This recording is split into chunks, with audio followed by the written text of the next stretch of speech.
Good morning, OHS, and happy Wednesday. So it's Hump Day. We'll be selling samosas in the old school store, and that's $1.50 for one, or $4 for three. Yeah, so come on down and hit it up. And another thing that we actually have coming up this week is our Random Act of Kindness Day, which will be on Friday. And so you guys know it's coming, so make sure that you get your kindness, find your niceness somewhere in you somewhere, and get ready for that. So, let's get started.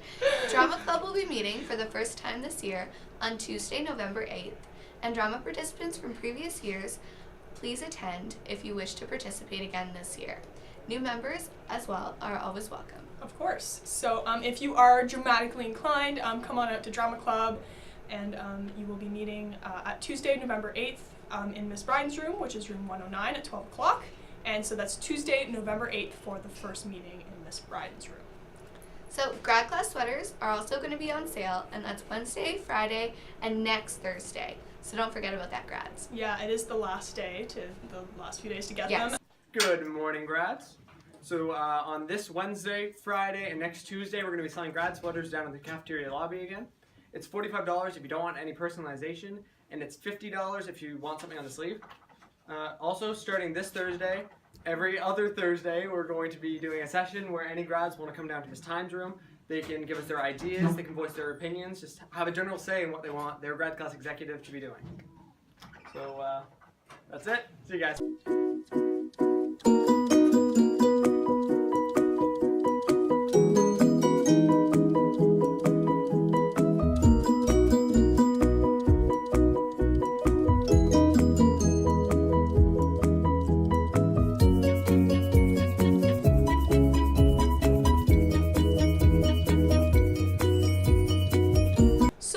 Just a couple important dates coming up. The library will be closed today, tomorrow, and Friday at lunch. So make sure that you keep those dates in mind, and it's always going to be closed on the 9th as well. So the downstairs computer cart will be in Miss Logan Cassidy's room for 2 weeks, starting Monday until November 10th. So please still sign up the card online. Okay, sounds good. And also, late slips have been placed in mailboxes, so please remind students to either renew if they still need the book or return it if they are done with the book.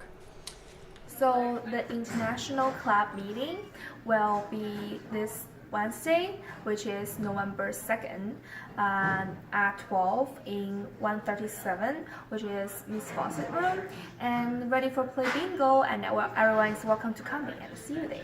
So are you the type of student who loves school, someone who's itching to get back mid-July, or who finds math fun and thinks science class is cool and likes to solve problems? It's definitely debatable. I like my summer, but... Well, if any of you are saying yes to these questions, then maybe you should consider Shad Valley. So Shad Valley is a month-long summer program where students travel to and stay at a Canadian university outside of New Brunswick. It's a great way to meet new friends from very diverse backgrounds and who share similar interests. Awesome, that sounds cool. So Shad Valley is offered to students in grade 10, 11, and 12. If you want to find out more about Shad Valley and how to apply, there will be presentations this week in Level 1 Biology, Physics, and English for the grade 11 classes. So if you are not in one of these classes, then contact Mr. Nason in Guidance right away. The deadline to apply for Shad Valley is November 28th, and there's no fee to apply. Sounds good. Okay. Ever since I was 6 years old, I played soccer for the daycare in New Minas. I realized I was the weakest link. So yeah. Anyways.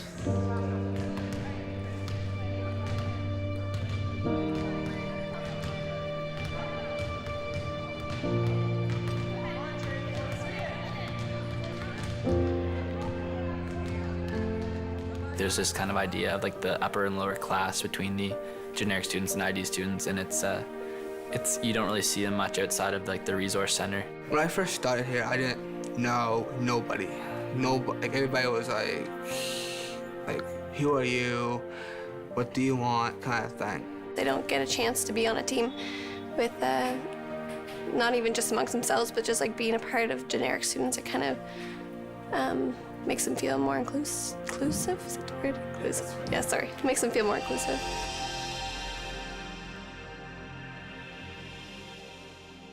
contacted Matt and put the plan together.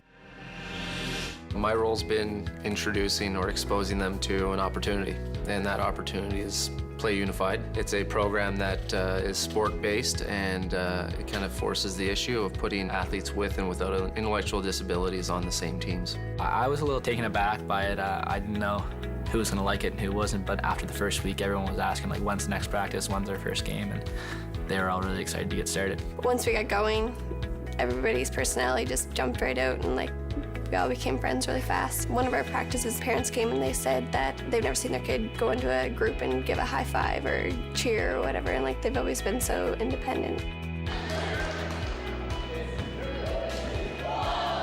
When you add intellectual disabilities to that number of people that are inactive, we see a little bit of a gap for that age group, which is high school students. So instead of pulling them out of their safe haven, which is high school, we decided to bring a program that we were somewhat aware of and see if it could work. Our first scrimmage was a little bit one player running the floor, but we took a break and we said, like, no one can move with the ball, you have to pass and move the floor, and that kind of brought like the flow to the game. And now we've introduced dribbling again because the skill development has brought us there. Once everybody's in the gym, we do a warm-up. So one of our favorites is in the middle. We pass the ball, call each other's names just to make everybody familiar with each other, kind of like an icebreaker, I guess. Then we do like dribbling up and down the court, just work on skills until everybody's ready to scrimmage, and then we bring out the music and we have a lot of fun. I do not know where I would be today without Jake and Emily and Matt, who actually brought this activity back in my life. You guys should be very proud of the steps you guys have made in making this possible. So I know that you guys have been practicing hard, and you know, practice is practice. What truly makes you feel a part of a team is when you look the same and when you're in the same uniform. So on behalf of Special Olympics Nova Scotia, the Government of Canada, and the Canadian Progress Club present you guys with your uniforms. Like your uniforms? Pretty cool, eh? They're awesome. That is shared.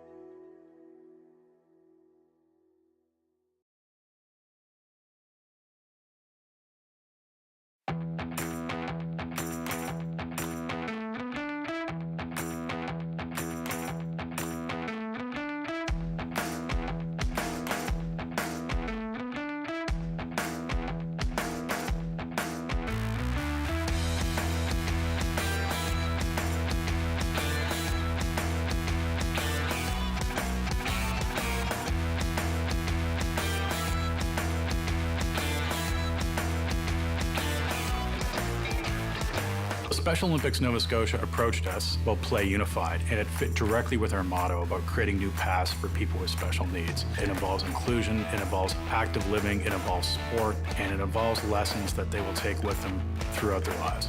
We contributed about $18,500, and we're going to be looking for more sponsors to roll this out across the province.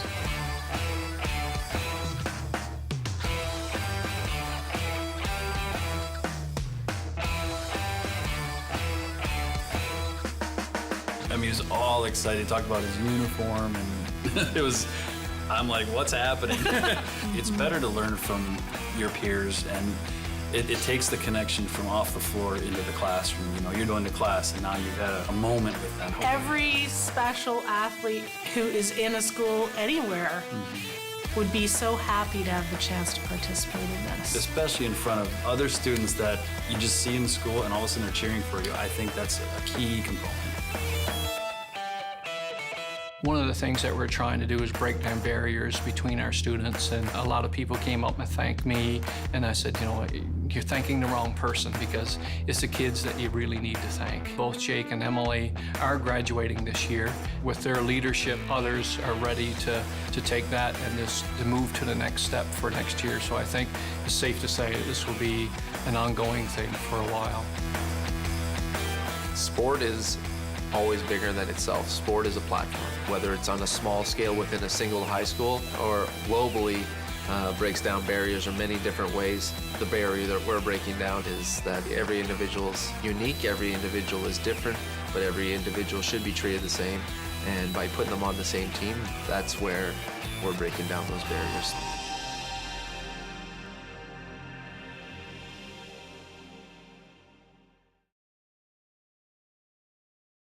Hey guys, so we have some important stuff to tell you. Alright, so any student who takes grade 9 classes at some point in the day needs to follow the following schedule, as today is Take Your Kid to Work Day. Yes. So in period 1, you'll be in Mr. Wilson's room, that's room 116. Yep. Period 2 is Miss Wayman. That's room 58. Period 3, Mr. Air in room 190. And your period 4, you're going to be in Mr. McLeod's room, room 144. And finally, 5th period, last period, is going to be Mr. Keyser's room, that's room 168. Yes. As well, Graham has some other exciting stuff to tell you. Absolutely. So this Friday, along with Random Act of Kindness Day, it is Jersey Day in New Brunswick. Right. So whether you play on a team or just a fan of a sports team, please wear your jerseys. We love to see them, and we like to compliment you on them on Random Act of Kindness Day. So that's all from us. Yeah. So the Remembrance Day meeting will be happening today, and that's Wednesday, and that's a little bit different than what you've seen in videos before, but it is today. Okay.